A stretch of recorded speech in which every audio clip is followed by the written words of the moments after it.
AITA for hiding my lottery winnings from my toxic husband. When I scratched that lottery ticket and saw the numbers match, I felt pure joy for the first time in years. But instead of running to tell my husband, I hid the ticket in an old cookbook because deep down, I knew the moment he found out, my life would stop being mine. Now I'm being called selfish, secretive, even manipulative. So tell me, am I really the asshole for keeping my $2 million lottery win a secret from my own husband? And my husband, Mark, and I have been married for 9 years. When we first met, he was charming, funny, and made me feel like the most important person in the world. But marriage has a way of showing you who people really are, and who he really wasn't the man I fell for. He became controlling, bitter, and constantly put me down. Nothing I did was ever good enough. If dinner wasn't perfect, he'd complain. If I bought something small for myself, he'd say I was wasting money. He monitored everything, the grocery budget, my phone, even how long I spent at my mom's house. Over time, I stopped fighting back. I just existed, quietly, carefully, walking on eggshells to keep the peace. We weren't poor, but money was tight. Mark was always stressed about bills, yet somehow there was always enough for his gadgets, his new car parts, his weekend poker games. And every time I asked if we could save a little, he'd snap, "You wouldn't understand. Let me handle the finances." So I did. I let him handle everything until that one random Tuesday. I was at the gas station after work, just exhausted from another argument we'd had that morning. Mark had yelled because I forgot to wash one of his shirts. At the counter, I saw a line of scratch-off lottery tickets. I don't usually buy them, but something inside me said, why not? It was $10, the first impulsive thing I'd done in years.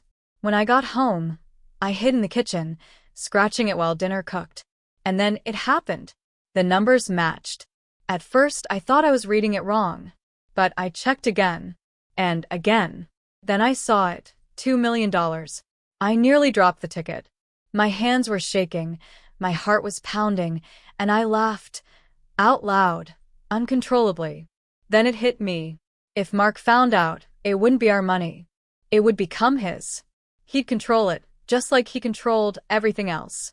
I could already hear him saying, "We'll put it in my account for safety," or, "You wouldn't know how to manage that kind of money."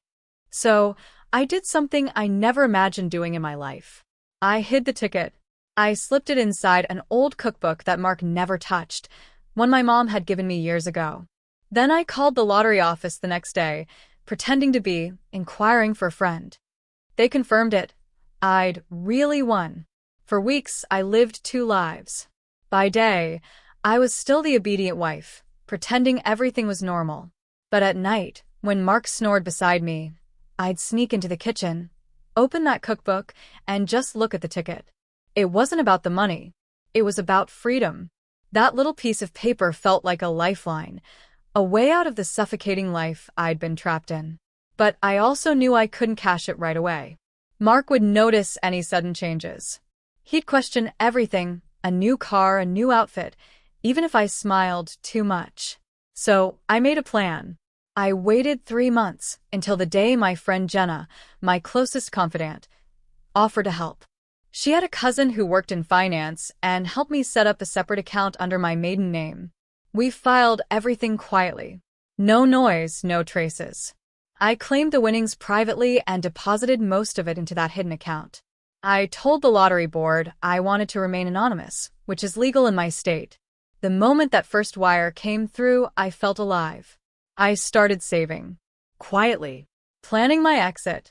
Then one day, things started to unravel. Mark came home from work early and saw me on the phone with Jenna. He heard me say something about a plan and immediately got suspicious. He grilled me for hours. Who was I talking to? What plan? What was I hiding? I lied and said we were talking about a surprise birthday gift for my mom. But his paranoia only grew. He started checking my purse, my drawers, even my car. Then one night, he found a bank receipt I'd accidentally left in my coat pocket, one with my maiden name on it. "Who the hell is this account for?" he demanded. My heart dropped. I knew this was it. I looked him straight in the eyes and said, "It's mine." His face twisted. "Yours?" Since when do you have your own money? You trying to run away or something? I didn't answer. And that silence told him everything. He went ballistic. He started shouting, calling me a liar, accusing me of cheating. He said, "What are you hiding? Are you seeing someone?" When I told him I wasn't, he screamed, "Then where's the money from, huh?" I told him the truth. The lottery. He laughed at first, a loud, ugly laugh. You? The lottery? Don't make me laugh. When I showed him the email confirmation, his face went from disbelief to pure rage. "You hid our winnings from me," he shouted. "You greedy, selfish." I interrupted him. "They're not ours, Mark. They're mine." That's when he threw the glass he was holding. It shattered against the wall. I locked myself in the bedroom that night and called Jenna, shaking. The next morning, I packed a bag, took the essentials, and left. It's been 6 months since that night. I filed for separation. I bought a small apartment, paid for therapy, and finally started living like a human being again. Mark, on the other hand, tells everyone I stole from him. He even tried to sue me, but since the ticket was legally purchased by me alone, the court ruled in my favor. He's furious. He says I'm evil and that I destroyed our marriage for money. But that's the thing.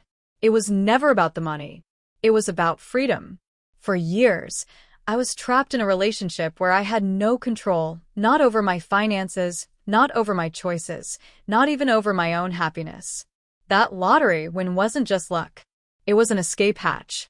Still, sometimes I wonder if I crossed a moral line. Maybe I should have told him.